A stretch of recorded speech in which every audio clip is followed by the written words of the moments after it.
Nifty 50 और जो कि आज का दिन मंथ का लास्ट ट्रेडिंग डे था। अब नेक्स्ट मंथ ट्रेडिंग मंडे को होगी 1 जून को। तो आज के अंदर जैसे आपको मैं पहले आज इसका ओपनिंग लेवल दिखाता हूँ। यहाँ पे तो मार्केट का ओपनिंग लेवल था 23,900 था और इसका क्लोजिंग लेवल देखो 23,609। अब यहाँ पे ये जो 300 पॉइंट के आसपास की हमको गिरावट देखने को मिल रही है, इसका जो मेन रीज़न था वो था मॉर्गन स्टैनली का जो MSCI इंडेक्स है, आज उसकी रीबैलेंसिंग थी, तो जिसकी वजह से इसके अंदर ये गिरावट देखने को मिली। बट ऑल ओवर अगर आप मार्केट को देखेंगे तो मार्केट अगर मैं डेली कैंडल बेस पे दिखाऊंगा तो उसी रेंज के अंदर चल रही है। ठीक है, अगर आप मार्केट को देखेंगे तो मार्केट तो चल तो उसी रेंज में रहा है, 23,200 से लेके 24,000 की रेंज में। तो अब क्या होगा, जब मंडे को मार्केट ओपन होएगी वो थोड़ी सी ग्रीन में क्लोज ओपन होएगी और ये 24,000 की तरफ जाने की कोशिश करेगी। तो यहाँ पे बट ये थोड़ी सी जो रेड कैंडल है थोड़ी ज़्यादा रेड हो गई है। तो मुझे लगता है कि, और जैसे मैंने आपको बोला था कि मंडे को है ना, जैसे ये अगर हम देखें तो ये वाले जो लेवल थे 23,657, तो मैंने कहा ये एक बार टेस्ट होने जाएंगे, फ्राइडे को एक बार देख लेना। और आज वो सच हो चुके हैं। यहाँ से अब ये जो कंसोलिडेशन है यहाँ से धीरे धीरे ऊपर जाने की कोशिश कर रहे हैं और मार्केट अभी भी रेंज के अंदर ही रहेगा, ना ज़्यादा ऊपर अपसाइड के लिए जाएगा ना ज़्यादा नीचे के लिए जाएगा। बट हाँ, वीकेंड के अंदर कोई पॉजिटिव निकलता है तो ये ब्रेक करने की कोशिश करेगा, अदरवाइज कुछ नहीं, कंसोलिडेशन ही रहेगा। बट हमें क्या, कंसोलिडेशन में हमें तो पैसा बनाने से मतलब है। तो जैसा कि मैंने आप लोगों से पिछले वीडियो में कैफ़े कॉफ़ी डे को डिस्कस किया था, ठीक है, जो कि पिछला जो हमारा ट्रेडिंग सेशन था 27 तारीख का, उसके अंदर आज वो फिर से 20% अप था। मैं एक बार जस्ट ओपन कर देता हूँ, देखिए आज 20% अपर सर्किट पे बंद हुआ। ठीक है, बट मेरे को अपनी वाहवाही नहीं, ये नेक्स्ट स्टॉक डिस्कस करना है, एफकॉन इंफ्रास्ट्रक्चर। अगर इस स्टॉक को अगर मैं देखूं, ये इसका डेली कैंडल देखिए, इस स्टॉक को मैं पहले भी डिस्कस कर चुका हूँ, मे बी समवेयर मैंने इस कैंडल पे कभी डिस्कस किया हो। 15 नवंबर को मैं कैंडल बता दिया, आप जाके वीडियो देख सकते हैं। और आज के दिन भी इस स्टॉक ने यहाँ पे 342 की हाई लगाने के बाद 300 लो से स्टार्ट हुआ, 6% की अपसाइड पे था, पर इसके अंदर वॉल्यूम कम है, 3 मिलियन शेयर्स का है। तो मुझे लगता है कि यहाँ पे एक गिरावट आनी चाहिए। क्यों, उसका मेन रीज़न मैं आपको बताता हूँ कि मार्केट है ना, ये वाली कैंडल जो है ना एफकॉन की, ये यहाँ पे है ना एक हल्का सा है ना, ये यहाँ पे रेजिस्टेंस फेस कर रही है। अगर ये रैली दे गया यहाँ पे और ये 350 के लेवल पे निकलता है तो बहुत अच्छी तेज़ी के लिए चला जाएगा। तो इस स्टॉक को आपको रडार पे रखना चाहिए कि जैसे ही ये लेवल ब्रेक होते हैं तो एक तेज़ी आनी चाहिए। इसके बाद हम नेक्स्ट स्टॉक डिस्कस करेंगे, वो है नेटवेब टेक्नोलॉजी। इस स्टॉक को मैंने पिछले उसमें भी डिस्कस किया था, जब ये वाला पिछला जो मेरा ट्रेडिंग वीडियो मैंने उस पर देखा था कि ये यहाँ तक जा सकता है। अब ये इसको अपसाइड के लिए लेके है और 4700 तक के लेवल पे चला गया है। तो मे भी जिस तरीके का ब्रेकआउट दिया है, तो मुझे जो इसमें पहले टारगेट जो आते हुए दिख रहे हैं ना, वो यहाँ से 700 पॉइंट अपसाइड के दिख रहे हैं। तो यहाँ से 5100 तक का मेरा पहला टारगेट बनता है, अगर मैं चार्ट पैटर्न के बेस पे देखूँ तो। क्योंकि ये चार्ट पैटर्न इसलिए,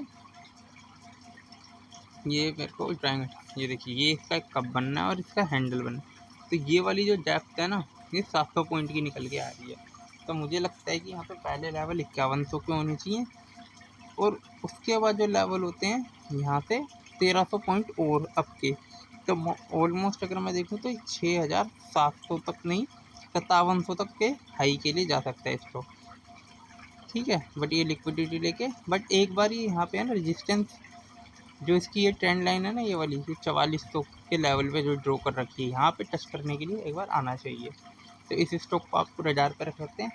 इसके बाद आज के स्टॉक में ना रिलैक्सो को देखिएगा, रिलैक्सो फुटवेयर। अभी मैं रिसेंट में एक डाटा पढ़ रहा था जिसके अंदर बताया गया था कि है ना, एक फुटवेयर सेगमेंट के अंदर है ना अच्छी तेज़ी देखने को मिल रही है। हाँ, उसका मेन रीज़न था रेड टेप। जो मैंने रेड टेप के रिजल्ट आए थे उसमें जो रैली आई थी, मैंने 26 तारीख के वीडियो में बता रखा है कि मतलब उसका स्टॉक क्यों चल रहा था। तो उसका मैं डाटा पढ़ रहा था, तो उसमें रेड टेप के फुटवेयर सेगमेंट में अच्छी ग्रोथ थी। आज इसके अंदर भी अगर मैं देखूँ, इस स्टॉक को यहाँ से धीरे धीरे एक्यूमुलेट करना गया है। ये देखिए 1 अप्रैल से को जो इसका लो था 236 का, 236 से स्टॉक धीरे धीरे करता हुआ 100% ऑलमोस्ट 50% 40% तक की रैली दे गया।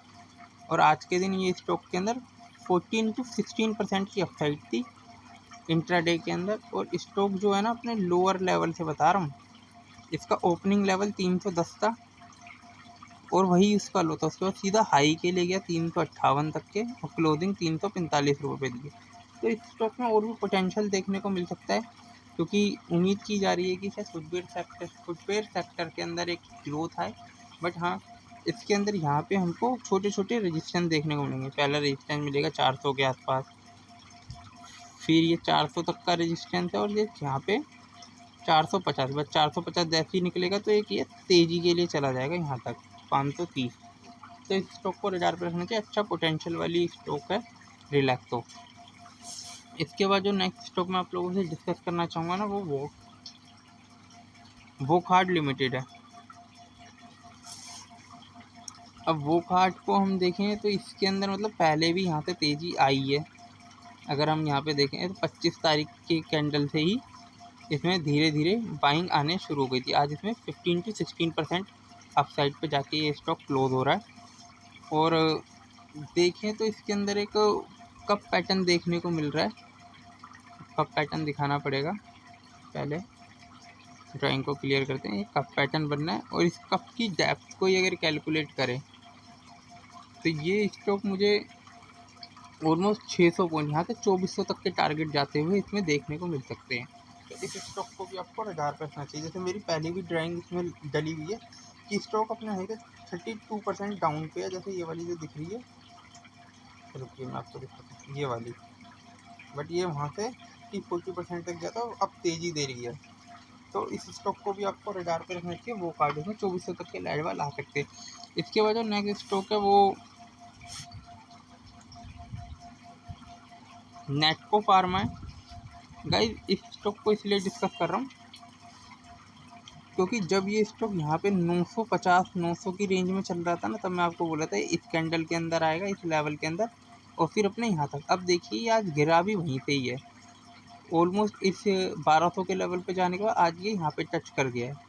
तो ये हल्का सा इन्हीं कैंडल के बीच में भी मूव होगा। तो जैसे कि एक रेंज बाउंड स्ट्रैटेजी होती है, मार्केट रैली कर गया, अब ये 950 से लेकर 1200 के रेंज में ही घूमेगा स्टॉक, ठीक है। तो इस स्टॉक के अंदर अगर आपको 950 के लेवल पे मिले तो एक उसको पिक किया जा सकता है दोबारा से 1100 तक के लेवल के लिए। तो यहाँ पे आपका 10% पैसा बन सकता है। तो इसीलिए स्टॉक को आपको डिस्कस कर रहा हूँ। और ये आज के दिन नेगेटिव था 13%। 13% की गिरावट एक ही दिन के अंदर होती है। तो मतलब फ्यूचर में थोड़ी सी बाइंग आके 3 या 5% इसमें आराम से निकल जाएगा। तो इस स्टॉक को भी आप रडार पर रख सकते हैं। इसके बाद जो नेक्स्ट स्टॉक मैं आप लोगों से डिस्कस करूँगा, जिसमें त्रिवेणी टर्बाइन्स का जिक्र करूँगा। क्योंकि अगर आप इस त्रिवेणी टर्बाइन्स को अगर आप देखें तो इस स्टॉक को मैं पहले भी कई बार डिस्कस कर चुका हूँ। ऑलमोस्ट अगर आप मेरा 21 मई का वीडियो देखेंगे या उससे पहले का कोई वीडियो, मैंने ज़रूर आप लोगों से डिस्कस किया होगा। उसको डिस्कस करने का भी लॉजिक वही है कि इसके अंदर भी है ना एक कप पैटर्न बनना था। ये देखिए ये एक कप है तो फिर एक ये कप है।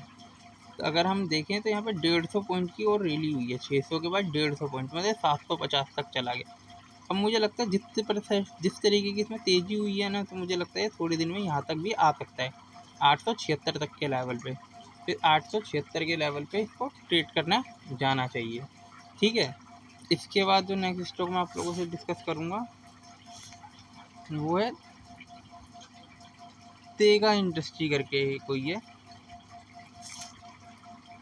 अब ये स्टॉक के बारे में ज़्यादा कुछ मुझे पता नहीं है, बट इसका एक चार्ट पैटर्न है ना, एक अप साइड के लिए जाता हुआ देखने को मिल रहा है। तो मे बी अगर आप इसका मैं इसकी मैपिंग अगर करूँ अगर मैं इसकी मैपिंग करूँ, एक रैली दिया, हल्का सा डाउन आया, तो इसको अभी ये वाला लो टच नहीं किया है। अगर ये स्टॉक यहाँ पे आता है, ये देखिए इस वाले लेवल मतलब 2,2100 के लेवल पे, तो मे बी वहाँ से अगर फॉल हुआ तो फिर नीचे के लिए आ जाएगा, वरना वहीं से अप साइड के लिए चला जाएगा। इस स्टॉक में भी अगर आप देखें तो आज के दिन 10% से ज़्यादा की अप साइड थी। स्टॉक 1630 पे ओपन होके 1522 के लो लगा के 1829 के हाई लगाया था और 1786 पे क्लोज हुआ। कुछ ये इस स्टॉक के अंदर का मूवमेंट था। और ज़्यादातर मैंने भी काफ़ी दिनों से एनालाइज किया। फ्राइडे के दिन है ना, आप अर्ली मॉर्निंग ऑलमोस्ट अगर मैं बोलूँ तो 9:30 बजे करीब एक कोई भी स्टॉक को आप सेल कर सकते हैं, ऐसा मुझे लगता है। क्योंकि फ्राइडे के दिन मैं काफ़ी टाइम से देख रहा हूँ सेलिंग तो आती ही आती है, जिसमें प्रीवियस अगर कुछ दिन में अगर बाइंग आई है, जैसे एक्स्ट्रा माइक्रोवेव अच्छा चल रहा था, अडानी टोटल देख लो, जेपी एसोसिएशन देख लो, एक्साइड देख लो, तेजस नेटवर्क देख लो, फिनोलेक्स इंडस्ट्री, आज ये सब डाउन थे। क्यों? क्योंकि पिछले 3 या 4 ट्रेडिंग सेशन में अच्छा गेन कर रहे थे और आज ये सब डाउन थे। तो इस तरीके से हम अपनी स्ट्रैटेजी प्लान कर सकते हैं फ्राइडे के लिए। तो गाइस, जो भी मेरी निफ्टी की या जो स्टॉक की एनालिसिस है, ओनली फॉर स्टडी पर्पज है, not a buying selling recommendation to anything, ठीक है, टू एनीवन। ओके। और आप को मेरी वीडियो से एक लर्निंग लीजिए स्टडी पर्पज़ के लिए, और किसी भी तरीके की बाइंग और सेलिंग रिकमेंडेशन के लिए अपनी सेबी रजिस्टर्ड एनालिसिस से एडवाइस लें। तो थैंक यू फॉर वॉचिंग। मेरे चैनल को लाइक करें, सब्सक्राइब करें। सलाम ट्रेडिंग, बाय।